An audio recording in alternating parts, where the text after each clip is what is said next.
get into today's round, can you just take me through watching last weekend, or if you did, not knowing whether you're going to get into this event or not, and the emotions involved? Yeah, it was kind of nerve-wracking.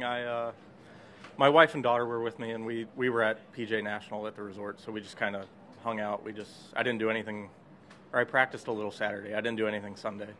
I was supposed to play Seminole, a practice round at Seminole on Sunday, but it got rained out with all the rain that came through. And I was looking at the tracker pretty religiously there for a little bit, and then it went down at some point, which said I was just in the whole time, and I was like, this can't be right. I'm very fortunate it worked out, and then I'm here. So. When did it kind of finally lock in for you that you could actually take a deep breath and make plans to come up? Probably when the tournament was over, when Austin tapped in for his win. No, it was, I was at Seminole at the time, so I wasn't coming up here regardless. But if I wasn't in this week, I wasn't going to play Puerto Rico. I was just going to go up to Ponte Vedra early and get ready for the players. So, no, just happy to be here for sure. What was the best part of your game today? Maybe a little bit of everything. I putted well, which is nice. I hit some shots really close, which is always nice. It's kind of hard to do around here, but the greens were a little more receptive than I thought they'd be. But hopefully they don't go and change that overnight. But no, it was just an overall solid day. Have you paid attention to the world rankings of the guys who've won this year, and does that in any way influence your thinking about, your prospects of winning, or basically any of your peers who are not in that top 100? It's a loaded question. Yes, it is. With all the world ranking talk now. I don't really pay attention to them. I pay attention to them to know what I can. If I get to a certain number, I know what I get in and whatnot. But I really don't pay attention to what guys are when they win. I mean, obviously, like, it takes something special to win out here, and especially a week like this with this field and whatnot. Even though it's limited and it's half the guys, but it's a very strong field, and every field on the PGA Tour is strong. Even Puerto Rico, like, you're going to have to shoot really good scores to win that event, and winning is tough in golf. There's only one winner, and there's a lot of people that don't win. So, and I've got 3 more rounds, so I'm not really thinking about winning. I just wonder if there's any inspiration to it as well. A little bit, but I've got a lot more to worry about that. I understand. So, yeah. What does it mean to you to be in one of these signature events? No, it's pretty awesome. The schedule, if you're not in them, the schedule kind of chooses itself for you, like what tournaments to play in and whatnot. And obviously, I didn't think I could get in until after Mexico, and it would have been a lot less stressful had I made that putt on the last hole in Mexico for solo 3 instead of T3. But other than that, I was planning to play the Seminole Pro-Am and then go up to, or the Pro Member, and then go up to Ponte Vedra from there. But luckily I got in and I'm here, so I'm really just trying to take advantage of the week for sure. Actually, I got another. Sorry. Do you ever meet Mr. Palmer or have a favorite story related to it? I do have one. So I won the Arnold Palmer Award in college. Didn't get to meet him for that, but I played in the NAI, so I was one of 5 guys to win it my junior year in college. But one story I have, I think it was the 2003 Senior PGA at Firestone.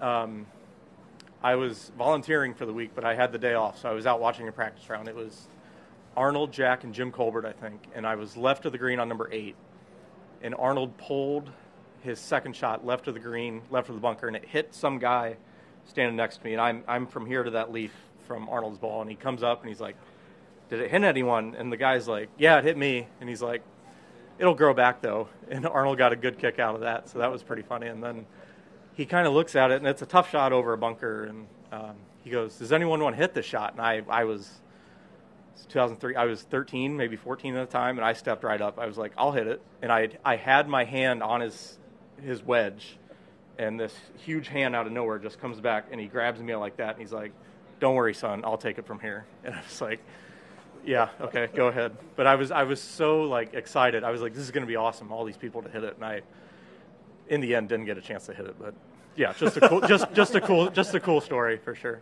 So when there was talk about how do people from quote unquote outside get into these signature events, how much did you follow that, and how much were you concerned, among all the things that golfers are concerned about, that it would be tougher than perhaps not to be able to make? Yeah, I mean, obviously the way the tour has it set up, you have to be playing very well, which is what it's what the product is. It's these events. You want the best players in the world playing at the time, and whether you get in through sponsors exemption or Swing 5 or Next 10, it's you're obviously playing pretty well because the sponsors exemptions have to go to PGA Tour members, which is nice, and hopefully they're playing well at the time and they can take advantage of it, and especially with the Next 10 and Swing 5. So, do you think that this is a benefit from the changing ecosystem of golf since 2022? Do you think it makes it more interesting, more fun?